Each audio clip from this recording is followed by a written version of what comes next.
बिस्मिल्लाहिर्रहमानिर्रहीम। अस्सलाम वालेकुम। I am your teacher Ejaz for chemistry grade 8, lecture number 52, unit number 2, structure of atom. In lecture 52 we will discuss the defects in Rutherford atomic model, page 44। इससे पहले हमने Rutherford experiment पढ़ा, फिर main points of Rutherford atomic model पढ़े। अब हम पढ़ेंगे defects in Rutherford atomic model. Clear? अच्छा, डिफेक्ट से पहले हम थोड़ा सा पढ़ लें society, technology and science. Rutherford in 1911 performed an experiment and proposed a model of an atom. These suggestions remain unchanged for long time. मैंने लॉन्ग टाइम के लिए ये सजेशन जितने पेश किए थे ये अनचेंज थे। जब तक बोहर ने थ्योरी एटॉमिक थ्योरी पेश नहीं की थी तब तक जो है रदरफोर्ड एटॉमिक मॉडल चल रहा था। ठीक है, 1911 से 1913 तक। लेकिन 1913 में फिर नील बोहर ने एटॉमिक थ्योरी पेश की जिसकी वजह से इसमें चेंजेस हो गई। But this model could not explain the stability of an atom and line spectrum for an atom. अच्छा, इसमें डिफेक्ट्स, इस मॉडल उसने जो मॉडल पेश किया था उस मॉडल में डिफेक्ट्स थे। एक तो उसने एटम की स्टेबिलिटी के बारे में कुछ नहीं बताया, दूसरा उसने लाइन स्पेक्ट्रम के बारे में नहीं बताया। ठीक है, Bohr leaped over difficulty by using quantum theory of radiation. Bohr ने क्वांटम थ्योरी ऑफ रेडिएशन से रिलेटेड ये अपने जो एटॉमिक थ्योरी पेश की थी on the basis of quantum theory of radiation that was proposed by Max Planck. Max Planck ने जो क्वांटम थ्योरी पेश की थी उसी को बेस बना के बोहर ने एटॉमिक थ्योरी पेश की थी। Bohr atomic theory explain nicely the stability of an atom and also explain why an atom gives line spectrum. Development of Bohr's atomic model explain how interpretation of results of experiment of other scientists help chemists to formulate new explanations and theories. अब ये Rutherford atomic model में defects थे और इसी defects को दूर करने के लिए बोहर ने फिर थ्योरी पेश की थी। अब क्या क्या डिफेक्ट्स थे वही डिफेक्ट्स हम पढ़ेंगे। Defects of Rutherford atomic model. Rutherford atomic model of an atom resembles और सोलर सिस्टम। मैंने आपको पहले बताया कि ये प्लेनेटरी सिस्टम है और ये it is similar to the solar system. It has the following defects. अब इसमें क्या क्या डिफेक्ट्स थे? First one, Rutherford atomic model is based on the laws of motion and gravitation. इसने जो मॉडल पेश किया था it depends upon the laws and motion and gravitation which are applicable to the neutral bodies and not on the charge bodies. Rutherford ने जो experiment किया था, Rutherford ने जो मॉडल पेश किया था, जो मेन पॉइंट्स पेश किए थे वो laws of motion and gravitation से रिलेटेड है। Laws of motion and gravitation से रिलेटेड है, लेकिन laws of motion and gravitations are applicable to the neutral bodies. Clear? लेकिन इसने जो पार्टिकल्स के बारे में बताया था तो वो प्रोटॉन्स और इलेक्ट्रॉन्स थे। Proton are positively charge and electrons are negatively charge. और इस पे लॉज ऑफ मोशन और ग्रेविटेशन ये इसके लॉज ऑफ मोशन ग्रेविटेशन के बेस पे ये सही नहीं, क्योंकि लॉज ऑफ मोशन ग्रेविटेशन सिर्फ न्यूट्रल बॉडीज़ पे हम अप्लाई कर सकते हैं, लेकिन एटम में जो पार्टिकल्स है वो चार्ज पार्टिकल्स हैं। तो एक तो इसमें ये डिफेक्ट्स है कि चार्ज पार्टिकल्स पे उसने न्यूट्रल बॉडीज़ का लॉज ऑफ मोशन ग्रेविटेशन किस तरह अप्लाई किया, उसने इसके बारे में कोई एक्सप्लेनेशन नहीं दी। एक तो ये इसकी डिफेक्ट ये थे। दूसरा डिफेक्ट क्या था? According to Maxwell theory electrons are charge bodies Maxwell theory के मुताबिक इलेक्ट्रॉन जो है ये चार्ज बॉडीज़ है, क्योंकि इस पर नेगेटिव चार्ज है, revolving around the nucleus and should emit energy continuously. एक बॉडी जो मूवमेंट करती है तो उसके मुताबिक उसको कंटिन्यूसली एनर्जी लूज़ करना पड़ती है। आपको पता है जब गाड़ी चलती है तब चलती है जो उसमें पेट्रोल हो, पेट्रोल ख़त्म तो गाड़ी बंद, गाड़ी स्टॉप। इसी तरह जब तक बॉडी मूवमेंट करती है तब तक वो एनर्जी एमिट करती है।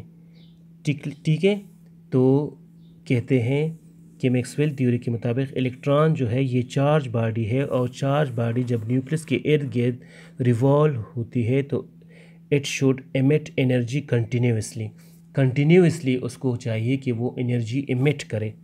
ठीक है, the electrons will move on the circular path. अब ये इलेक्ट्रॉन जो है ये सर्कुलर मूवमेंट करते हैं and ultimately fall in the nucleus. तो चाहिए कि जब ये कंटिन्यूसली ये इलेक्ट्रॉन जो है ये मूवमेंट करते हैं, आप इधर देखिए ये मॉडल को, ये मॉडल है, अगर ये इलेक्ट्रॉन जो है ये कंटिन्यूसली इस तरह मूवमेंट करते हैं तो ज़ाहिर बात है उसकी एनर्जी कम होते होते इस तरह इसकी एनर्जी कम होते होते ये इनको चाहिए कि ये इलेक्ट्रॉन जो है ultimately fall into the nucleus. However it does not happens, क्योंकि यूनिवर्सल लॉ के ख़िलाफ़ है कि इलेक्ट्रॉन्स और प्रोटॉन आपस में नहीं टकराएंगे, ये यूनिवर्सल लॉ के ख़िलाफ़ है। लेकिन मैक्सवेल थ्योरी के मुताबिक एक चार्ज बॉडी जब मूवमेंट करती है तो उसको एनर्जी एमिट करनी चाहिए कंटिन्यूसली, और जब वो कंटिन्यूसली एनर्जी एमिट करे तो इसकी एनर्जी कम होते होते it will spiral into the nucleus. चाहिए तो ये कि जब तक इसकी एनर्जी है तो एनर्जी कम होते होते ये आखिर में न्यूक्लियस के साथ टकराएगी, और ये यूनिवर्सल लॉ के ख़िलाफ़ है। तो एक इसमें ये डिफेक्ट था। क्लियर? अच्छा, थर्ड क्या था? If electron radiate energy continuously then continuous spectrum will be obtained but actually line spectrum is obtained। देखिए एक इलेक्ट्रॉन जो है ये कंटिन्यूसली मूवमेंट करता है, जब कंटिन्यूसली मूवमेंट करता है तो ये कंटिन्यूसली एनर्जी एमिट करेगा। अब जो कंटिन्यूसली एमिट करेगा तो हमारे पास जो स्पेक्ट्रम, लाइन स्पेक्ट्रम, हमारे पास जो रेडिएशंस उसकी आती है, जो लाइट आपको नज़र आती है, ये हमें कंटिन्यूसली, ये स्पेक्ट्रम हमें कंटिन्यूसली मिलना चाहिए। ये स्पेक्ट्रम जो है ये कंटिन्यूस स्पेक्ट्रम होना चाहिए। लेकिन ये इलेक्ट्रॉन जो हमें स्पेक्ट्रम देता है ये लाइन स्पेक्ट्रम है। लाइन स्पेक्ट्रम कभी होता है कभी नहीं। ये लाइन स्पेक्ट्रम कभी होता है, जिस तरह सितारा टूटता है और सितारे की अगर आपको एक स्पेक्ट्रम सी नज़र आती है, एक लाइट सी नज़र आती है, तो एक ख़ास लाइन सी आपको नज़र आती है, फिर गायब हो जाती है। समझ आएगी? सितारा जब टूटता है अगर आप देख ले तो उसमें एक लाइन सी नज़र आती है और वो लाइन फिर गायब हो जाती है, that is called line spectrum. Continuous spectrum, जिस तरह एक लाइट जो है आप उसको बल्ब को जलाते हैं तो बल्ब आपको कंटिन्यूसली लाइट देता है, दैट इज़ कंटिन्यूस स्पेक्ट्रम। समझ आ गई? और लाइट्स जब ब्लिंकिंग होती है, मतलब ब्लिंकिंग, कभी लाइट हो कभी ना हो, दैट इज़ लाइन स्पेक्ट्रम।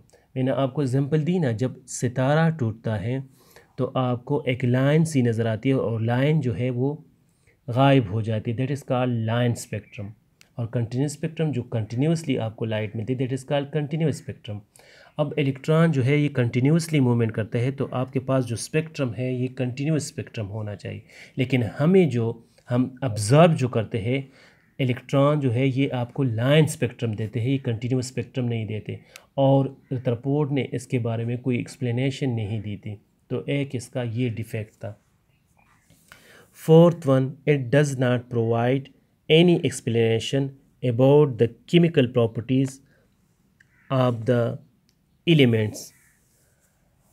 अब रदरफोर्ड ने इलेक्ट्रॉन के बारे में बताया था, लेकिन इलेक्ट्रॉन्स कहाँ पे मूवमेंट करते हैं, किस तरह मूवमेंट करते हैं, और electrons are responsible for the chemical properties of an element. तो इट मीन्स कि उसने इलेक्ट्रॉन्स शेल्स के बारे में कोई बात नहीं की थी, इसलिए they can't explain the chemical properties of an element. It does not provide any explanation about the chemical properties of an element. उसने एलिमेंट की केमिकल प्रॉपर्टीज़ के बारे में कुछ कहा ही नहीं था। उसने मास और एनर्जी की बात तो की थी, लेकिन एक एलिमेंट जो है इसकी केमिकल प्रॉपर्टीज़ क्या है, ये किस तरह इंटरेक्ट करता है दूसरे एलिमेंट के साथ, किस तरह कम्बिनेशन करता है, इसके बारे में कुछ भी एक्सप्लेनेशन नहीं दी थी। These are the defects of Rutherford's atomic model. एक उसने चार्ज बॉडीज़ के बारे में कहा था, और चार्ज बॉडीज़ जो है ये laws of motion and gravitation जो है ये हम न्यूट्रल बॉडीज़ पे अप्लाई करते हैं, चार्ज बॉडीज़ पे नहीं करते। इसके बारे में उसने कोई एक्सप्लेनेशन नहीं दी। दूसरी बात उसने क्या की थी कि इलेक्ट्रॉन जो है ये कंटिन्यूसली इमिशन करेगा तो हमें जो स्पेक्ट्रम देगा वो कंटिन्यूस होना चाहिए, बल्कि ये कंटिन्यूसली स्पेक्ट्रम नहीं बल्कि लाइन स्पेक्ट्रम देता है। ठीक है।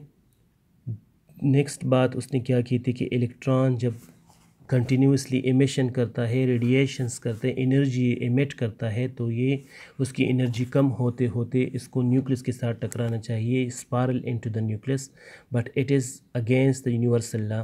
एक इसका ये डिफेक्ट था। तीसरी बात उसने कोई एटम एलिमेंट्स के केमिकल प्रॉपर्टीज़ के बारे में कोई एक्सप्लेनेशन नहीं दी थी। इसके अलावा उसने अरेंजमेंट ऑफ इलेक्ट्रॉन्स के बारे में कोई एक्सप्लेनेशन नहीं दी थी कि कितने इलेक्ट्रॉन्स होंगे, एटम में कितने इलेक्ट्रॉन्स होंगे, इलेक्ट्रॉन्स को हम किस तरह अरेंज करेंगे, कितने शेल्स होंगे और हर शेल में कितने इलेक्ट्रॉन्स होंगे, इसके बारे में उसने कोई एक्सप्लेनेशन नहीं दी थी। These are the defects of Rutherford's atomic model. अब इन्हीं डिफेक्ट्स को फिर बोहर ने अपनी थ्योरी में रिमूव किया। किस तरह रिमूव किया? Now we will discuss it in the next lecture.